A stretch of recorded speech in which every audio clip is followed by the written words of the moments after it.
ఏమనుకోనంటే క్లుప్తంగా రామాయణం కదా కట్టే కొట్టే తెచ్చి అని చెప్తారు కదా 3 ముక్కల్లో, నేను కూడా అట్లే చెప్తా అన్నాడు. చెప్పు అన్న. ఏమైంది అంటే ఆయన చెప్పిన మాట ఏంటంటే, మీ నల్లగొండ జిల్లా బిడ్డ ఆయన ఏమన్నాడంటే 3 పదాలు: కట్టే కొట్టే తెచ్చే లెక్క, అసూయ ద్వేషం ఆశ. అసూయ ద్వేషం ఆశ, ఈ 3 పనిచేసినాయి అన్న అన్నాడు. అంటే ఏంది అని నేను.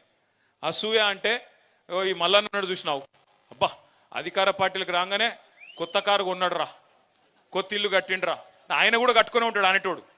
కేసీఆర్ ప్రభుత్వంలో అందరి సంపద పెరిగింది, భూముల రేట్లు పెరిగినాయి, అందరి సంపద పెరిగింది, కానీ మల్లన్న మీద అసూయ పుట్టియాలి. ఓ భాస్కర్ రావు గారు కొత్త అంగేసిండు, అమ్మా నిన్న మొన్నటి దాకా ఆయన ఏదో ఇదివరకు అంగి లేకుండా తిరిగినట్టు బ్రహ్మాండంగా ఉండే ఆయన ఇదివరకు కూడా, కానీ ఇవాళ కొత్త అంగేదో వేసినట్టు ఆయన మీద అసూయ పుట్టించే విధంగా స్థానిక నాయకత్వం మీద ఈర్ష్య ద్వేషాలు కలిగే విధంగా ఒకవైపు ప్రచారం, మరొక వైపు ద్వేషం.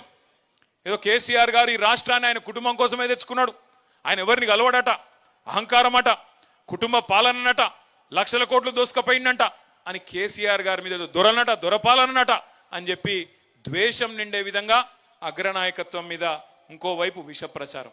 మూడోది ఆశ. కేసీఆర్ 10,000 ఇస్తుండు కదా, నేను 15,000 ఇస్తా. కేసీఆర్ ₹1,00,000 ఇస్తుండు కదా పెళ్లికి, నేను తులం బంగారం ఇస్తా. కేసీఆర్ 2,000 ఇస్తుండు కదా పెన్షన్, ముసలోనికో ముసలవ్వకో ఇస్తున్నాడు, నేను ఇద్దరికి ఇస్తా, 4,000 ఇస్తా. మా సోనియమ్మ చెప్పింది వచ్చే నెల నుంచే ఇస్తా అని ఏతుల వెంకటరెడ్డి, ఇంకా తర్వాత ఇక ఉన్నారు కదా కోతుల ఉత్తమ్ కుమార్ రెడ్డి, ఇటువంటి వాళ్ళు అందరు ఎక్కడోడు అక్కడ తలిగి మొత్తం ప్రజలని ఆశ పెట్టి, నీళ్లున్నాయి, కరెంట్ వచ్చింది, కడుపు నిండా అన్ని వచ్చినాయి, ఇక ఏడన్నా పోతాయా అవి, ఇంకేదో వస్తుందట మీదికెళ్ళి అని చెప్పి ఒక ఆశ పెట్టి.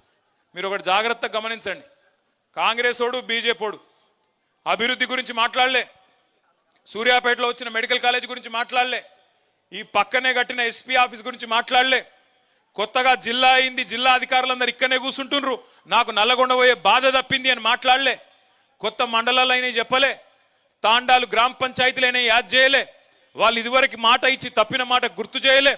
కానీ ఏం చేసినారు? అసూయ. స్థానిక సర్పంచ్, ఎమ్మెల్యే దాకా కూడా కాదు, సర్పంచో ఎంపీటీసో జెడ్పీటీసో ఆయన ఇల్లు చదువుకుంటే కూడా చూసినావురా బగ్గ సంపాదిస్తుండు వీడు, ఈ ఎమ్మెల్యే ఎంత సంపాదిస్తుండో, ఇటువంటి ఇచ్చుకం బుచ్చుకం మాటలు మాట్లాడి రాష్ట్రంలో అందరి సంపద పెరిగింది. ఆనాడు కేసీఆర్ ప్రభుత్వం వచ్చినప్పుడు 4 లక్షలు 5 లక్షల ఎకరా ఉన్న భూమి మన ప్రభుత్వం దిగిపోయినాడు ఎంతుండే? 50 లక్షలు అయింది, కొన్ని కాడ ₹1,00,00,000 కూడా అయింది. మరి అందరి సంపద పెరిగినప్పుడు ఒక టీఆర్ఎస్ సంపద మాత్రం పెరగొద్దట, ఒక టీఆర్ఎస్ సంపద పెరగొద్దు, కాంగ్రెస్ ఉంది పెరగాలి, బీజేపీ ఉంది పెరగాలి, అందరు బాగుపడాలి, కానీ టీఆర్ఎస్ వాడు తెల్లంగా వేసుకుంటే మాత్రం మంచిది కాదన్నట్టు విష ప్రచారం చేసినారు. కేసీఆర్ అహంకారం అని, దొరాని, ఇదని అదని అడ్డం పొడుగు మాట్లాడి, యూట్యూబ్లో పనికిమాలిన చెత్త మాట్లాడి, పనికిమాలిన తిట్లని తిట్టి, ఇష్టం వచ్చిన విష ప్రచారం చేసి, ఇవాళ అదే యూట్యూబ్ వాళ్ళని గుడ్డలు కూడా తీసుకొడతా అంటున్నాడు ముఖ్యమంత్రి. ఏ యూట్యూబ్ని అడ్డం పెట్టుకొని ముఖ్యమంత్రి అయిండో ఈ సన్నాసి రేవంత్ రెడ్డి, ఇవాళ అదే యూట్యూబ్ వాళ్ళనట గుడ్డలు కూడా తీసుకొడతారట ఆయన దగ్గరికి వస్తే. అంటే ఆయన కాడికి వస్తేనే అన్ని గుర్తొస్తున్నాయి. ఇదివరకేమో ఎవ్వరికి ఇక భార్యలు లేరు, పిల్లలు లేరు, ఈయనొక్కలకే ఉన్నారట. ఇదివరకేమో ఎవరిని పడతా వాళ్ళని ఏది పడతా అనొచ్చు. ఒక్కొక్క కాన్స్టిట్యున్సీకి వచ్చి ఒక్కొక్క నాయకుడిని ఎంత అన్యాయంగా, ఎంత నీచాతి నీచంగా, ఎంత నికృష్టంగా, మాట్లాడలేని భాషలో వికృతంగా మాట్లాడి ప్రజల మనసులు ఖరాబ్ చేసి, నెత్తి ఖరాబ్ చేసి, లేని ఆశ పెట్టి, దురాశ పెట్టి అధికారంలోకి వచ్చినాం. ఇంకా ఘోరం ఏంటంటే, నేను ఆ డిప్యూటీ సీఎం మాట్లాడుతుంటే నవ్వాలనో ఏడవాలనో తెలియదు. ఆయన ఇది ఉత్కృష్టమైన బడ్జెట్ అట, అద్భుతమైన బడ్జెట్ అట.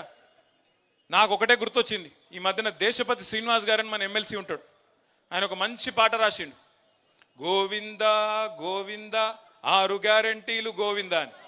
చూసి ఇన్నరా ఎప్పుడైనా పాట? అది తులం బంగారము, రైతు బంధు, అది మొత్తం గుర్తొచ్చింది నిన్న నాకు. ఒక్కటంటే ఒక్క పథకం లేదు నిన్న బడ్జెట్లో. వీళ్ళే కదా చెప్తిరి 100 రోజుల్లో 6 గ్యారెంటీలు అమలు చేస్తాం, చేయకపోతే మెడ కోసుకుంటామని ఒకడు, తొడ కోసుకుంటాను ఒకడు, దేవుని కాడ అది పెట్టి అఫిడవిట్ పెట్టి దేవుని కూడా మోసం చేసి సిగ్గుశరం లేకుండా ఇంకా మళ్ళీ నిన్న వచ్చి రుణమాఫీ అయిపోయిందట. అయిపోయిందా రుణమాఫీ? పోయా నిన్న అడిగినాం అసెంబ్లీలో, నేను ఒక్కరిని అడగలే, పోయినసారి నేను అడిగిన, నిన్న పాపం పల్లరాజేశ్వర రెడ్డి అడిగిండు, ఇదివరకు జగదీష్ అన్న అడిగిండు, మొన్న కౌశిక్ అడిగిండు, ఒక్కరు కాదు అందరం అడుగుతున్నాం. అరే ఒక్క ఊరుకోదాం పారబోయ్, ఏ ఊరంటే ఆ ఊరు నీ ఇష్టం. ముఖ్యమంత్రి సొంతూరా, డిప్యూటీ సీఎం సొంతూరా,